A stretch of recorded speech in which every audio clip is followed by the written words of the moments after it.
వర్మ గారు, నాగేశ్వరరావు గారు మీతో ఫస్ట్ అంటే ఇప్పుడు సినిమా రిలీజ్ అయింది, హిట్ అయింది, అందరూ అప్రిషియేట్ చేస్తున్నారు. అప్పుడు కూడా రిలీజ్ అయిన 2-3 రోజుల తర్వాత అప్రిషియేట్ చేసి ఉండొచ్చు. కానీ వర్మ గారితో నాగేశ్వరరావు గారు ఫస్ట్ ఇంటరాక్షన్లో ఈ సినిమా గురించి ఆయన ఏమన్నారు? అప్పుడు చాలా రిస్కీగా ఫీల్ అయిన ఈ ప్రాజెక్ట్ గురించి ఆయన ఏమన్నా చెప్పారా? తర్వాత ఏం చెప్పారు? నాకు ఆనెస్ట్గా నాగేశ్వరరావు ఒక్కరే నాకు అసలు గుర్తులేదు అసలు ఆయన ఏమన్నారు. Absolutely it went out of my memory.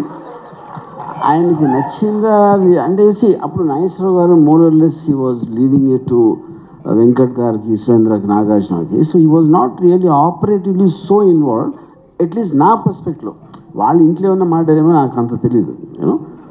So I just don't remember him saying anything. At least now, I don't know for what reason. Yeah. Nagarjuna గారు నాన్నగారు ఏమన్నారు అప్పుడు ఈ సినిమా చేస్తున్నానని తెలిసినప్పుడు? I was very happy. ఆయన బెస్ట్ ఫ్రెండ్ కొడుకు అబ్బాయి రామ్ గోపాల్ వర్మ, సౌండ్ రాజు గారు మా ఇంట్లో మా స్టూడియోలో పనిచేసేవారు అక్కడ. ఆయన బెస్ట్ ఫ్రెండ్ అబ్బాయి. వాళ్ళిద్దరూ రోజుకు ఒక 4 hours అన్నా కూర్చునేవారు ఎవ్రీ డే ఒక చెట్టు కింద. సో ఆయన he was very happy. Nagarjuna గారు, మీకు చాలా ఇష్టమైన బిరుదు నేను ఒకటి ఇచ్చాను మీకు, సెల్యులాయిడ్ సైంటిస్ట్ అని నేను ఇచ్చింది. It is who coin, I coin that one. ఆ సైంటిస్ట్ కనుక్కున్నటువంటి ఒక ఇన్వెస్టిగేషను మిస్టర్ రామ్ గోపాల్ వర్మ. మీకు ఈయన వరుసగా అందరినీ పడగొట్టుకుంటూ వచ్చాడు, అందరినీ బుట్టలో వేసుకుంటూ వచ్చారు. అన్నపూర్ణారు సురేంద్ర గారిని, వెంకట గారిని, వీళ్ళందరినీ వేసుకుంటూ వచ్చాను, నాగార్జునాన్ని కూడా వేసాను. బట్ మీకు ఎప్పుడు కాన్ఫిడెన్స్ వచ్చింది సార్? ఫస్ట్ సబ్జెక్ట్ చెప్పినప్పుడా, లేకపోతే కాపీ చూసినప్పుడా? అబౌట్ మీ కాన్ఫిడెన్స్ లెవెల్స్ పెరుగుతాయి కదా as it goes on, the shooting is going on. When you really got confidence that you are going to hit అనేటువంటిది? Confidence you going to hit the film అనేది అది లేకుండా ఎవరు ఏమీ స్టార్ట్ చేయము. ఫస్ట్ బట్ రాముతో నాకు శివ కథ చెప్పకముందే రాముతో సినిమా చేయాలి, ఎందుకంటే we had lot of interactions and జరిగాయి కలిసేవాళ్ళం. నా అవుట్డోర్స్కి వస్తూ ఉండేవాడు తను. సో అప్పుడే డిసైడ్ అయిపోయాను మైండ్లో. It was just a matter of fact కథ తీసుకొచ్చినగానే I like the story, I like the sensibilities and it was very simple. తర్వాత డెసిషన్ తీసుకోవడానికి ఒకసారి డెసిషన్ తీసుకున్న తర్వాత standing by also was simple for me. నేను ఒకసారి డెసిషన్ తీసుకుంటే I don't back out. Varma గారు, 35 years బ్యాక్ ఈ సినిమా డెబ్యూ డైరెక్టర్గా చేశారు. ఆ తర్వాత టెక్నికల్గా ఎంతో అప్డేట్ అయ్యారు, మీరు నేర్చుకున్నారు, ఇప్పుడు అప్డేట్ అయ్యాం టెక్నికల్గా. ఇప్పుడు ఈ సినిమా చూసినప్పుడు ఏదైనా ఒక సీన్ కానీ 2 సీన్లు కానీ ఇంతకంటే బెటర్గా తీస్తే బాగుండేది అని ఫీల్ అయిన సన్నివేశాలు ఏమైనా ఉన్నాయా? ఆనెస్ట్లీ నో అండి.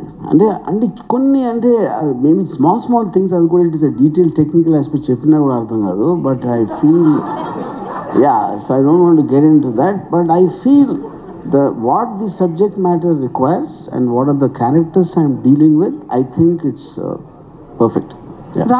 అందరూ కొత్త వాళ్ళైనా వర్మ గారు అందరూ కొత్త వాళ్ళైనా ఒక్క నిమిషం, ఆర్జీవి గారు ఎప్పుడు రియాక్ట్ గారు నిన్న ఫస్ట్ టైం చిరంజీవి గారికి రిప్లై ఇస్తూ కొంచెం ఎమోషన్ కూడా అయినట్టున్నారు.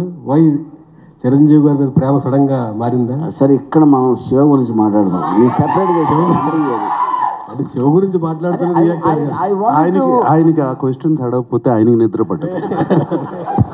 రాము సార్, నేను ఏం చెప్పాలనుకున్నా ట్విట్టర్లో చెప్పాను.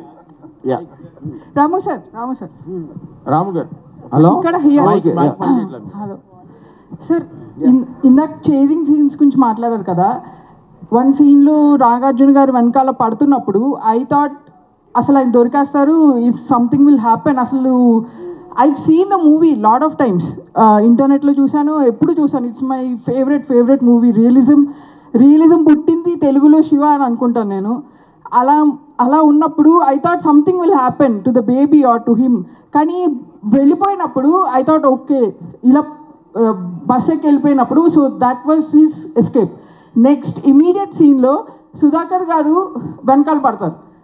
అది ఎంత రియలిస్టిక్ ఉందంటే ఐ థాట్ ఆయనకి బస్ దొరికితే హీల్ బతికిపోతాడు కదా, మోటార్ వెహికల్ ఏదో దొరికితే బతికిపోతాడు కదా అని ఫీల్ అయ్యాను. Like I was really involve in to that scene. కాదు, అలాంటి ఒక పొదలు ఫారెస్ట్ లాంటి ఏరియాలో exactly but I was praying that దొరికితే బతికిపోతాడు కదా అని. సూపర్, అంటే అంత ఇన్వాల్వ్ చేసింది. బట్ యాక్చువల్గా most challenging is not about the running shots.